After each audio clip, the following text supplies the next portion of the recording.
नमस्कार, आप देख रहे हैं बुंदेलखंड एक्सप्रेस। बुंदेलखंड वही धरती है जिसके वीरों की कहानियां आज भी सुनी और सुनाई जाती हैं और यहाँ पर प्राकृतिक संपदा का भंडार भी मौजूद है। इसी क्षेत्र की सभी खबरों को लेकर हम आते हैं बुंदेलखंड एक्सप्रेस में। नमस्कार, मैं हूँ राजीव। बढ़ते हैं खबरों की।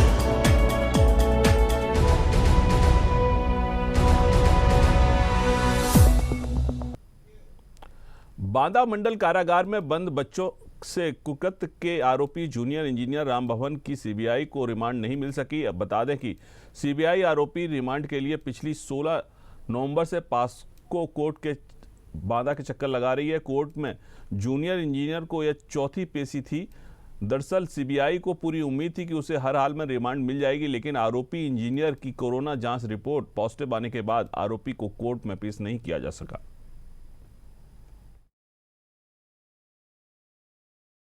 सीबीआई ने अपना प्रार्थना पत्र दिया था जी, वो कतई मेंटेनेबल नहीं था। उस पर हमने सारी रूलिंग्स और कानून रखा कि किस तरह से आपकी एप्लीकेशन मेंटेनेबल नहीं है, और रिमांड पर जो उन्होंने मांगा उस पर कोई तथ्य उन्होंने ऐसे स्पष्ट नहीं किए हैं जिससे ये पता चले कि रिमांड लेना उचित है कि नहीं है। किस बेस से रिमांड मांग रहे थे? उनके पास कोई भी ऐसे तथ्य नहीं है, कोई भी आधार नहीं है। वही हमने अपने आपत्ति पे भी रखे और ऐसे उन्होंने कोई न्यायालय के सामने जो है पेश भी नहीं कर पाए। केवल वो ये कह रहे हैं कि हमको बयान नोट करना है, बयान नोट करना है, जबकि उनके अरेस्टिंग 2 तारीख से है और सारे बयान नोट हो चुके हैं 160 के। और ये भी मान लिया जाए कि आपको खाली बयानों में कोई चीज़ मिली है तो उन चीज़ों को वो रखे नहीं है। इस आधार पर भी हमारी एप्लीकेशन जो है लाई करेगी और उनकी एप्लीकेशन रिजेक्ट होगी। साहब के सामने दोनों पक्षों की बहस हुई। वादी पक्ष से हम 3 लोग थे और सीबीआई के वकील साहब भी थे और डिफेंस से कल से उनकी बहस हुई। बहस में ये बिंदु आया कि क्या क्या किन किन बिंदुओं पर हम उसको रिमांड हमको चाहिए, क्या उस कौन सा एविडेंस कलेक्ट करना है, वो एविडेंस हमने रखा कि इस आधार पे हमको रिमांड चाहिए। कोरोना पॉजिटिव वाली बात है। कोरोना पॉजिटिव पे हमने रिक्वेस्ट ये किया कि जब तक अगर रिमांड हमको मिलता है तो जब तक वो नेगेटिव नहीं हो जाता तब तक वो ऑर्डर सस्पेंड रहेगा और जिस दिन नेगेटिव हो जाएगा उस दिन उसको हम टेक कर लेंगे। हमीरपुर में सराफा व्यापारी के भाई के कथित अपहरण के मामले में नया मोड़ आ गया है। दरअसल युवक ने अपने साथियों को संगीन धाराओं में फंसाने के लिए अपहरण का कुचक्र रचा था। कथित अपहरण की घटना का खुलासा कर युवक को बरामद कर लिया गया है। मामले में पुलिस ने एक आरोपी को गिरफ्तार कर लिया है। वहीं युवक को बरामद करने वाली कोतवाली पुलिस व स्वाट टीम को 10,000 रुपए का इनाम भी दिया गया है।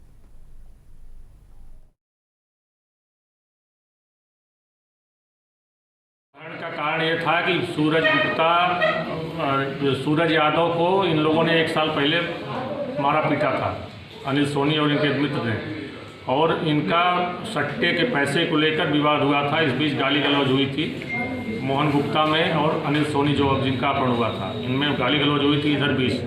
उसको लेकर ज़्यादा तनातनी थी, उसको लेकर मारपीट। जिस तरीके से अनिल सोनी ने पूरे पुलिस महकमे को गुमराह किया, क्या उनके खिलाफ कोई कार्रवाई होगी? फिर अनिल सोनी अपने को छिपा लिए अपने घर में और सुबह भोर होते ही गाड़ी लेकर अपने मित्र के साथ चले गए कानपुर। वहाँ होटल में रुके और क्या उनके खिलाफ कोई कार्रवाई होगी? बिल्कुल होगी। इसमें जो साक्ष्य संकलित किए जा रहे हैं इसके आधार पर जो भी आईपीसी की धारा बनती है उसके आधार पर कार्रवाई होगी। बांदा में रोडवेज आरएएम घूस लेते रंगों हाथों गिरफ्तार हुए हैं। एंटी करप्शन झांसी की टीम ने उन्हें घूस लेते हुए गिरफ्तार किया है। पूरा मामला क्षेत्रीय प्रबंधक रोडवेज कार्यालय का है, जहां पर रोडवेज के क्षेत्रीय प्रबंधक संजीव कुमार अग्रवाल कोई भी काम बिना पैसे लिए नहीं करते थे, जिससे सभी कर्मचारी अपने क्षेत्रीय प्रबंधक से बहुत ज़्यादा परेशान हो चुके थे। हिम्मत जुटाते हुए कार्यालय में कार्यरत वरिष्ठ लिपिक रमेश वर्मा की शिकायत पर एंटी करप्शन की टीम ने उन्हें रंगे हाथों गिरफ्तार कर लिया।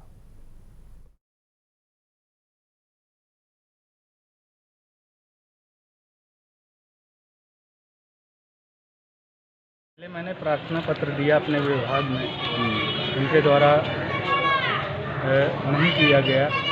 जब मैंने रिमाइंडर एप्लीकेशन दिया तो उन्होंने कहा कि चाहे आप जितने रिमाइंडर एप्लीकेशन दो, पैसे नहीं देंगे, हो नहीं पाएगा। फिर आपने कहाँ शिकायत की?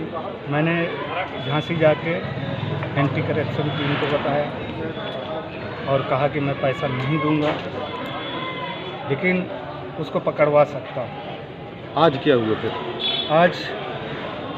आज टीम वहाँ से झांसी से आ चुकी थी और मेरे द्वारा जो उनकी डिमांड थी 10,000 रुपये दिए गए उनको, और पीछे से टीम पहुंच गई। रमेश कुमार वर्मा जी हैं, वरिष्ठ लिपिक रोडवेज कार्यालय में। तो इनके द्वारा शिकायत की गई थी हमारे इकाई कार्यालय झांसी जाके कि हमारे जो RM साहब हैं संजू अग्रवाल जी, ये जो है इनकी वेतन विसंगति को ठीक करने के एवज में रुपए की मांग कर रहे हैं। कितने रुपए की मांग की गई थी? इनसे 15,000 रुपये की मांग की गई। जब इनने ज़्यादा अर्जुमिन्नत की कि साहब 10,000 रुपये ले लीजिए, 10,000 रुपये में इनका तय हो गया। तो इनने हमें जो है कल जाके एप्लीकेशन दिया और बताया कि हमारा जो है 24 तारीख को उन्हीं के कार्यालय में पैसा देना तय हुआ है। वो कह रहे जब तक पैसा नहीं दोगे तब तक हम आपका काम नहीं करेंगे।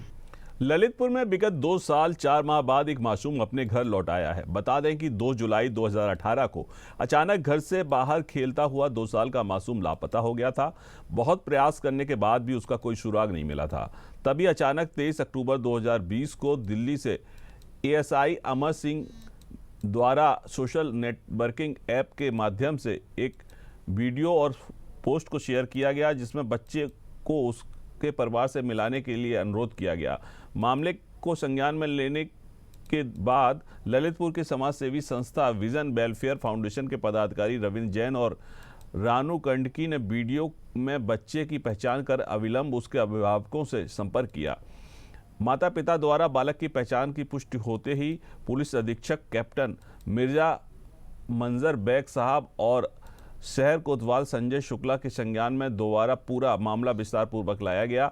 इस पर तुरंत कार्रवाई करते हुए डैम चौकी प्रभारी सुजीत मिश्रा तथा अजमतुल्लाह ने दिल्ली के उक्त SI से संपर्क किया और बच्चे को परिवार से मिलवाया। एक छोटा बच्चा, मासूम बच्चा अपने माँ बाप से बिछड़ गया था। लगभग 2 साल से ज़्यादा इसकी अवधि हो गई। इसके विषय में पुलिस लगातार काम कर रही थी और पूरा प्रयास हम लोग कर रहे थे कि बच्चे को हम लोग रिकवर कर रहे हैं, माँ बाप तक पहुँचाएँ।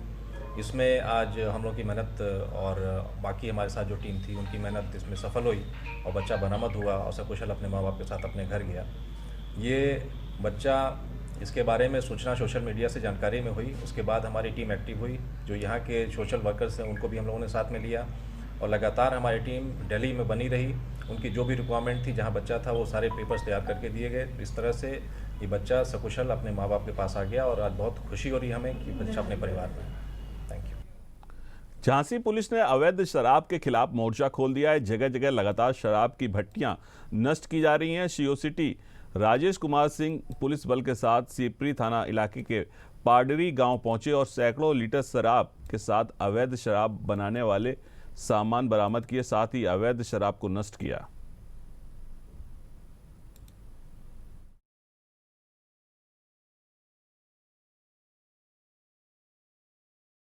थाना सिपरी बाजार में एक पाडरी गांव आता है, जहां आज सुबह से ही हम लोग अवैध शराब, कच्ची शराब, जहरीली शराब को लेकर के जो उच्चाधिकारियों का निर्देश है उस पर हम लोगों ने आज दबिश दिया, जहां से लगभग 1100 लीटर अवैध कच्ची शराब बरामद हुई और 4-5 भट्टियां शराब की बनाने वाली तोड़ी गई और साथ ही साथ लगभग 5-6 हज़ार केजी जो है अब ये कच्चा माल जो होता है, जिसको लहन बोलते हैं, वो नष्ट किया गया है। कांग्रेस आला कमान के निर्देश पर कांग्रेस प्रदेश उपाध्यक्ष योगेश दीक्षित और प्रदेश महासचिव राहुल राय महोबा पहुंचे। कांग्रेस के दोनों पदाधिकारियों ने आगामी MLC, जिला पंचायत और ग्राम पंचायत चुनाव को लेकर मंडल के कार्यकर्ताओं और पदाधिकारियों के साथ बैठक की और आवश्यक दिशा निर्देश देते हुए केंद्र और राज्य सरकारों पर जमकर निशाना साधा। कहा कि बीजेपी सरकारें लोगों की उपेक्षा कर रही हैं, दलितों का बहुत बड़े स्तर पर शोषण किया जा रहा है। इस दौरान उन्होंने हाल में ही हुए बिहार विधानसभा चुनाव के नतीजों पर भी तेजस्वी यादव की सराहना की। कार्यकर्ताओं को आगामी विधानसभा चुनाव में तैयारियों में जुट जाने के निर्देश दिए। हम लोग लगातार अभी पिछले 2 दिन से बुंदेलखंड के दौरे में हैं। पहले झांसी में एक हमारी बैठक हुई, उसके बाद ललितपुर में भी, कल हम लोग चित्रकूट और बांदा में थे। उसी के साथ अभी महोबा में बैठक हुई और उसके बाद हमीरपुर में होगी। संगठन के साथ साथ जो संगठन सृजन का कार्यक्रम चल रहा है पिछले 6 महीने से, उसमें आगे उसका विस्तार का, ब्लॉक के जो अध्यक्ष बने उनकी कमेटियों का विस्तार, साथ ही जो MLC का चुनाव है 1 तारीख को और जिस तरीके से मजबूती से हमारे प्रत्याशी अजय सिंह जी लड़ रहे हैं, उसमें ज़्यादा से ज़्यादा जो हमारे कांग्रेस के कार्यकर्ता या पदाधिकारी उसमें क्या सहयोग दे सकते हैं, कैसी उनकी भूमिका रहेगी, उस पर चर्चा हुई और ये सच बात है, कांग्रेस मीडिया को नजर नहीं आ रही है, लेकिन उन्नाव में कांग्रेस नजर आ रही है, घाटमपुर में कांग्रेस नजर आ रही है, बुलंदशहर में जहां हम लोग काफी समय से चुनाव नहीं लड़ते थे, समझौते में चर्चा चल जाती थी, वहां हम लोग नजर आ रहे हैं। लेकिन आपको भी नजर आएगी, मोदी नजर नहीं आएंगे, हम भी नजर आएंगे। झांसी में बैंकों की ईएमआई में समय सीमा बढ़ाए जाने को लेकर आम आदमी पार्टी के कार्यकर्ताओं ने जिलाधिकारी को ज्ञापन सौंपा। ज्ञापन में बताया गया कि कोरोना महामारी और लॉकडाउन के चलते ऑटो का संचालन बंद था, जिसके चलते ऑटो चालकों की आर्थिक स्थिति काफी नाजुक है। ऑटो व्यवसाय से जुड़े लोगों को घरों को चलाने के लिए जूझना पड़ रहा है। ईएमआई में अगले वर्ष के मार्च तक की राहत देने की मांग की गई है। ऑटो चालकों के संबंध में ज्ञापन जिलाधिकारी महोदय को देने आई है, जिसमें कहा गया है कि ऑटो चालक जो हैं, जिन्होंने ऑटो फाइनेंस कराई बैंक से और बैंक द्वारा उनको फ़ोन पे कॉल किया जा रहा है कि आप हमारी ईएमआई भरिए वरना आपका ऑटो उठा लिया जाएगा। कुछ ऑटो भाइयों के पास तो धमकी तक मिली जा रही है, घर आकर धमकी दे रहे पैसा दीजिए, जिससे उनकी मानसिक स्थिति बद से बदतर होती जा रही है। आज की स्थिति ये है कि ऑटो चालक अपने परिवार का खर्च नहीं चला पा रहा है, ईएमआई कहाँ से भरे।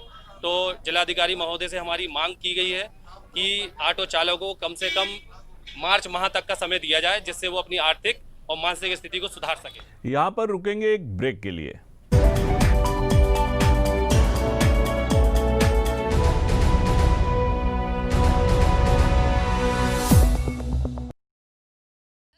प्रवेश द्वार पर सिक्योरिटी केबिन, बिजली, सीवर लाइन, डामर रोड, नाली, पार्क, सोलर लाइट व अन्य आधुनिक सुविधाओं के साथ आप सभी के लिए लाए हैं आकर्षक उपहार। नवरात्रि में बुकिंग कराने पर विशेष छूट, तो देर किस बात की। न्यू मर्तोलिया आवासीय योजना, आवासीय free hold Pithoor road near Guru Nanak garden school, Martolia चौराहा, Bairi, Kalyanpur, Kanpur. Iron and steel gate specialist and manufacturer MN enterprises. हमारे यहाँ हर तरह के fancy gate, Maharaja gate, grill, membrane दरवाजा, पीवीसी डोर्स, प्लास्टिक दरवाजा, एसएस ग्रेट ग्रिल आदि बनाए जाते हैं। संपर्क करें MN enterprises, Asha Nagar, Nawasta near Chitra degree college, 9918906349, 8299747800। ज्यादातर हैंड वॉशेज में डिटर्जेंट होता है, ये ले Nile naturals liquid hand soap. इसमें है 100% सोप, डिटर्जेंट बिल्कुल नहीं। नाइल 99.9% जर्म्स को हटाए और हाथों को मॉइस्चराइज्ड भी रखे। Nile naturals liquid hand soap, अब एक्सपर्ट्स की सुनो।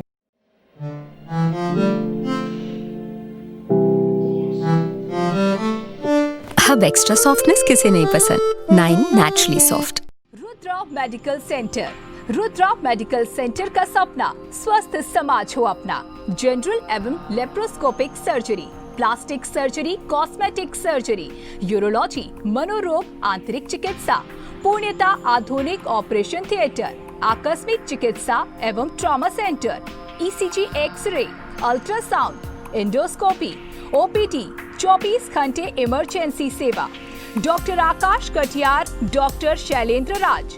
Rudra medical centre, new Shivli road, Kalyanpur, Kanpur. हाथ धोया? हाँ। हेल्थ एक्सपर्ट्स ने क्या कहा है? कोरोना से लड़ने के लिए सोप से हाथ धोने चाहिए। और यूज क्या किया? Hand wash. ज्यादातर हैंड वॉशेज में डिटर्जेंट होता है, ये ले Nile naturals liquid hand soap. क्यों? इसमें है 100% सोप, डिटर्जेंट बिल्कुल नहीं। नाइल 99.9% जर्म्स को हटाए और हाथों को मॉइस्चराइज्ड भी रखे। डिटर्जेंट वाला हैंड वॉश नहीं। Nile naturals liquid hand soap, अब एक्सपर्ट्स की सुनो। भव्य उद्घाटन, सारा गारमेंट्स, नसीमाबाद, घुमटी number 5। Jacket, jeans, T shirt, joggings, shirt pant, ladies wear की हर वैरायटी उपलब्ध है। सारा गारमेंट्स, मोबाइल नंबर 6306816315। खुदी को आजमाया है तो ये अंदाज तुम में भी मैं हूँ, शुद्ध प्लस पान मसाला। सन सिटी उन्नाव, बालाजी रोड, झांसी। एक अनोखी सोच, 2 BHK, 3 BHK विलास और प्लॉट्स 800 से 2000 स्क्वायर फीट तक। शानदार डुप्लेक्स भी। सन सिटी, आपके सपनों की दुनिया। Shopping complex, school, playground, modern club house, swimming pool, 24 hour CCTV camera, security, power backup, full time water supply, साथ ही साथ ICICI HDFC बैंक से फाइनेंस की सुविधा। बुकिंग के लिए संपर्क करें मेट्रो टावर, जीवन शाह, एलाइट चौराहा, Jhansi. Dhanvantari super speciality hospital, दक्षिण कानपुर का एकमात्र super speciality hospital, CGHS QCI।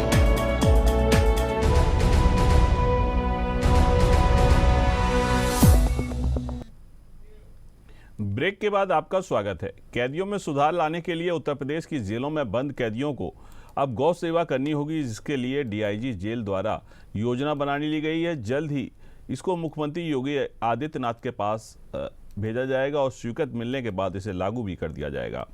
यह जानकारी DIG जेल वेद प्रकाश त्रिपाठी ने जालौन की उरई जेल का निरीक्षण करने के दौरान पत्रकारों को दी। उन्होंने बताया कि जो आदमी जेल में रहकर बाहर निकलता है वह अपने बल पर खड़ा होना चाहता है और रोजी रोटी कमाना चाहता है। इसके लिए एक योजना बनाई गई है। ये योजना गौ सेवा करने की है।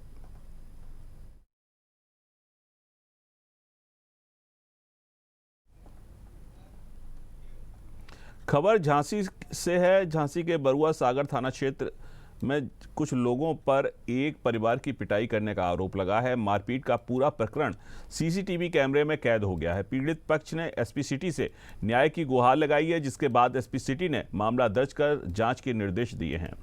SP सिटी विवेक त्रिपाठी ने बताया कि वीडियो को संज्ञान में लेकर जांच की जा रही है और जो भी दोषी होगा उसके खिलाफ कार्रवाई की जाएगी। बरुआ सागर थाना क्षेत्र स्थित एक गांव का निवासी अभी आए थे। उन्होंने एक वीडियो दिखाया कि उनके घर में घुस करके CCTV में उन्होंने दिखाया कि कुछ लोगों ने उनके साथ मारपीट की थी और जानकारी की गई तो पता चला कि बरुआ सागर थाने पे नहीं गए थे। उनके एप्लीकेशन पे मुकदमा लिखने का आदेश मैंने कर दिया है और उसकी अग्रिम विवेचना करा करके जो भी विधिक कार्रवाई होगी वो कराई है। जालौन के उरई स्थित राजकीय मेडिकल कॉलेज के सभागार में तृतीय त्रैमासिक सड़क सुरक्षा सप्ताह कार्यक्रम का समापन हुआ। कार्यक्रम में मुख्य अतिथि डॉक्टर मन्नान अख्तर और विशिष्ट अतिथि SP डॉक्टर यशवीर सिंह मौजूद रहे। इस समापन कार्यक्रम के दौरान विभिन्न स्कूलों के बच्चों के द्वारा यातायात जागरूकता संबंधी नुक्कड़ नाटक प्रस्तुत कर लोगों को यातायात के प्रति जागरूक किया गया। कार्यक्रम में DM और SP के द्वारा सड़क सुरक्षा सप्ताह कार्यक्रम में सहयोग करने वाले स्कूली छात्रों और नागरिकों को प्रशस्ति पत्र देकर सम्मानित किया गया।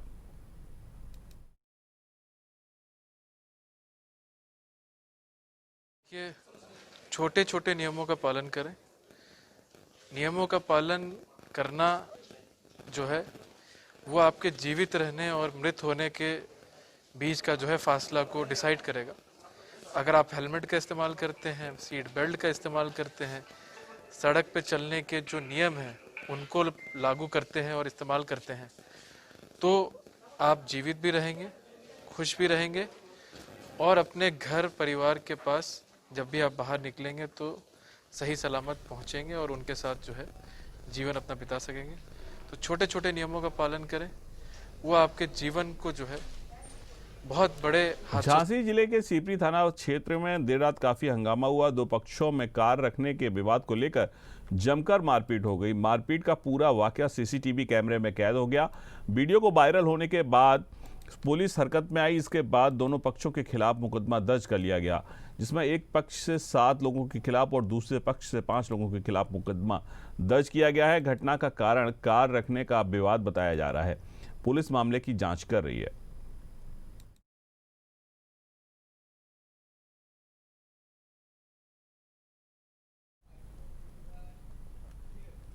झांसी से सटे ओरछा के बेतवा जामनी नदी के पुल पर कार में तार स्पार्किंग के चलते आग लग गई। हालांकि गनीमत की बात यह रही कि जिस वक्त कार में स्पार्किंग शुरू हुई, कार सवार चारों युवक सूझबूझ के साथ कार से बाहर निकल गए। घटना की सूचना जैसे ही ओरछा पुलिस को दी गई, मौके पर पहुंचे पुलिस व फायर ब्रिगेड की टीम ने कार में लगी आग को बड़ी मुशक्कत के बाद बुझा लिया।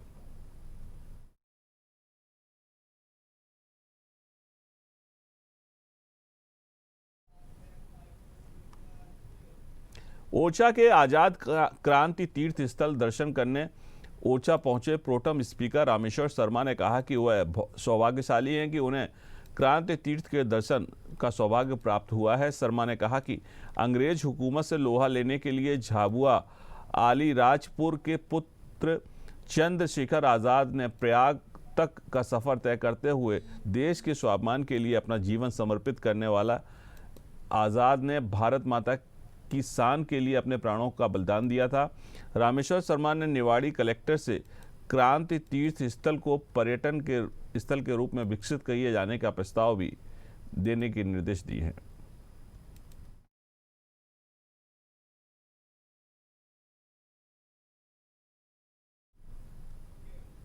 झांसी पुलिस ने 2 चोरों को गिरफ्तार किया है। यह अलग अलग जनपदों में वाहन चोरी करके उन्हें बेचा करते थे। यह चोर भीड़ भाड़ वाले इलाके में सक्रिय रहकर नकली चाबी से बाइक की चोरी किया करते थे। यह दोनों आरोपी थाना चिरगांव इलाके के रहने वाले हैं। एसपी सिटी विवेक त्रिपाठी ने बताया कि यह अंतर जनपदीय गैंग है और मामले में और भी जानकारी की जा रही कि ये कहां-कहां बाइक चोरी करते थे और इनके कौन से साथी इस गैंग में शामिल थे।